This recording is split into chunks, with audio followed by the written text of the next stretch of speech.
이강인 선수가 측면이 아니라 중앙에서 뛸 가능성이 높습니다. 스페인에서만 했던 그 전술을 보면 이강인 선수는 측면에서 어울리지가 않아요. 조금 더 직선적인 선수 원하거든요. 그래서 좌우 측면에 우린 직선적. 대신에 공간이 생기면 그 중앙에서 우리가 볼을 소유하겠다. 이 개념이거든요. 근데 지금 이 파리 생제르맹의 미드필더 라인에 이강인만큼 침투를 잘하거나 압박을 잘하는 선수가 지금 딱히 없어요. 그래서 뭐 비티냐도 있고 파비안 루이스도 있고 하지만 그런 선수들보다 이강인 선수가 더 엔리케 감독의 축구에 적합하다. 굉장히 뜨거운 소식인데 파리 생제르맹 감독으로 사실 나겔스만이 좀 유력하다 이런 이야기 계속 나왔었다가 갑자기 이제 루이스 엔리케 감독 이야기가 나옵니다. 특히 이제 로마노 기자는 파리 생제르맹이 새로운 감독으로 루이스 엔리케를 선임하기 위한 진전된 협상을 진행 중이다. 코칭 스태프과의 계약 사항을 포함한 최종 조율 중이고 이번 주에 엔리케 감독과의 합의를 확정하길 기대하고 있다. 파리 생제르맹이 이제 엔리케 감독과 뭐 협의를 완료했다 이런 지금 이야기가 나오는데 아니 사실 저 나겔스만 감독이 거의 뭐 이강인 영입을 승인했다 이러면서 유력하다고 좀 봤잖아요. 승인했다가 아니라 이제 그 루이스 캄포스가 나겔스만도 협상하고 있으니까 우린 이런 애들을 영입할 거다 공유를 해줬다. 이 정도였고 일단 엔리케 감독이 오면 제가 생각했을 때는 나겔스만보다 훨씬 더 궁합은 좋다. 나겔스만보다 궁합은 좋다. 왜냐면 이 나겔스만이 이제 보통 잘못 알려져 있는 게 공미를 2명 쓴다. 이렇게 좀 알려져 있거든요. 근데 공미 2명이 아니라 세컨드 스트라이커 2명을 써요. 엄밀히 말하자면. 그래서 원래 그 자리에 은쿤쿠나 자비처나 뭐 이런 선수들이 있죠. 심지어는 미넨에서 사네를 최전방 투톱 밑에 쓸 때도 있었어요. 그러니까 세컨드 스트라이커를 많이 쓰지 이강인 선수 같은 공격형 미드필더의 유형은 그렇게까지 많이는 안 씁니다.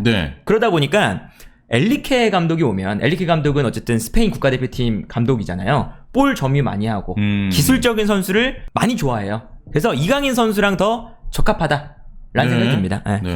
일단 파리 부럽습니다.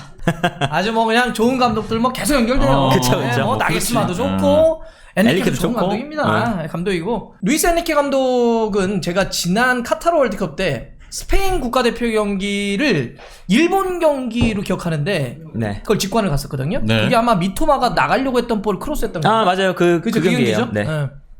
제가 그 경기를 보면서 직관을 하면서 바로 그 A보드 광고 뒤에서 봤어요.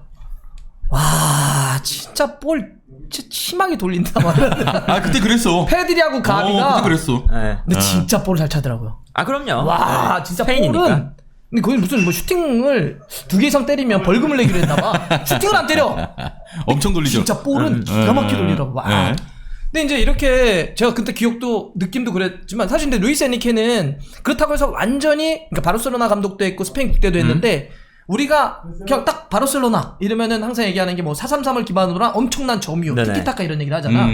그거하고는 살짝 결이 좀 달라요. 맞아요. 달라요. 볼을 제가 아까 오래 소유한다고 했지만 오래 소유하는 거 플러스 조금 더 직선적으로 빠른 축구도 많이 했던 감독입니다. 그래서 그 바르셀로나 시절에 예를 들면 그거 기억하실 거예요. 네이마르, 메시, 수아레스 이렇게 있을 때 뭐 몰빵 축구다 그래가지고 딱 주면 그냥 막 뛰어다니고 막 이런 거 때문에 그러기도 했었는데 엔리케 감독도 약간 그런 거 섞어 쓰는 감독이다. 맞아요. 하나만 있는 것이 아니라. 그래서 이제 그런 공통점은 있고 근데 스페인 국대 때는 느낌이 살짝 다르긴 했지만 근데 스페인 때도 보면 측면 쪽 오른쪽에 그 니코 윌리엄스인가? 니코 윌리엄스. 이 친구 뽑아가지고 이런 식으로 해가지고 굉장히 좀 빠른 선수들 많이 썼던 측면들. 그 대신 나머지 선수들이 가운데 와서 계속 볼을 조립하는. 그래서 기본적으로 기술적이고 볼을 어쨌든 점유하고 하지만 사이드는 좀 더 빠른 선수들을 쓰고 있는데 이강인 선수도 접고 들어와서 가운데서 뛸 수 있는 선수니까 뭐 전술적으로는 저는 온다면 그리고 이제 언어가 되잖아. 맞아요. 스페인어도 하니까 저는 뭐 루이스 엔리케 와도 좋다. 좀 괜찮다고 봐요. 일단 좋은 점은 제 생각에는 이강인 선수가 측면이 아니라 중앙에서 뛸 가능성이 높습니다. 그러니까 지금 이제 많은 분들도 그러시고 지금 엔리케 감독이 했던 스페인에서만 했던 그 전술을 보면 이강인 선수는 측면에서 어울리지가 않아요. 그러니까 조금 더 직선적인 선수 원하거든요. 그래서 발데를 뽑았던 것도 이제 발데가 원래 그 당시에 알바의 백업이었어요. 바르셀로나에서. 그런데 과감하게 발데를 그냥 뽑아서 스페인 국가대표팀이 승선을 시켜버렸습니다.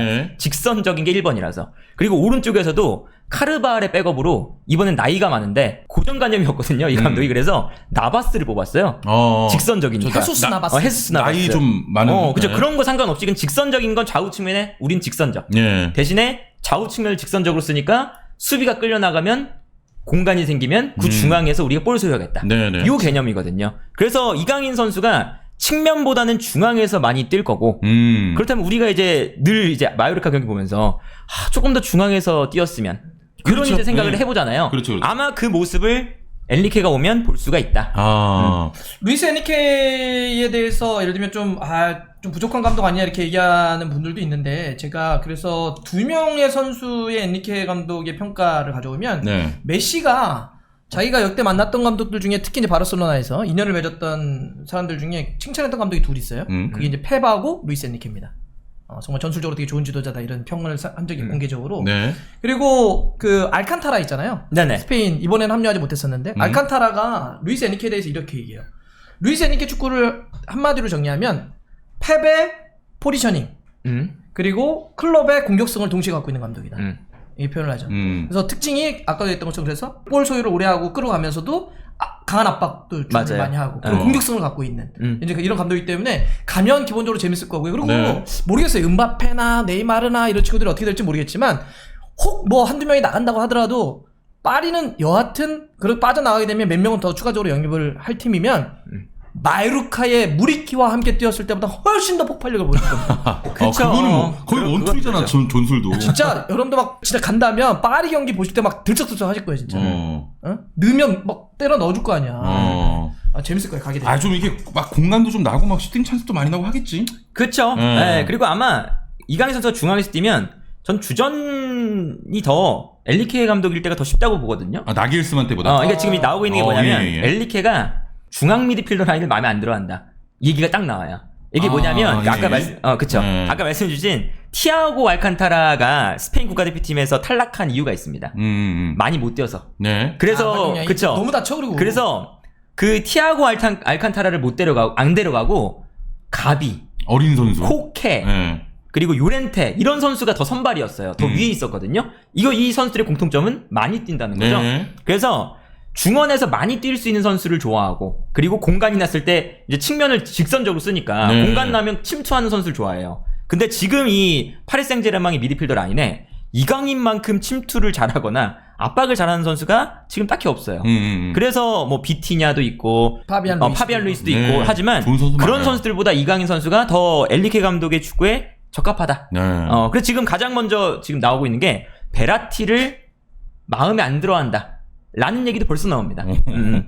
스타일상. 네. 자, 그럼 아무튼 뭐 일단 엔리케 감독도 오피셜은 아닙니다만 그쵸? 온다고 하면 이강인 선수를 오히려 더 중용할 수 있다. 제 생각엔 그래요. 딱 그거 진짜 나오겠네. 이강인이 중앙에서 딱 음바페 찔러주고 그 장면, 그런 장면들 많이 나오겠네. 나올 수 있죠.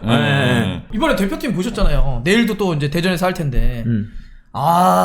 보면서 정말 볼 진짜 너무 잘 차죠. 잘 차더라. 그리고 잘 차기도 하지만 그런 거 있잖아. 잘하더라.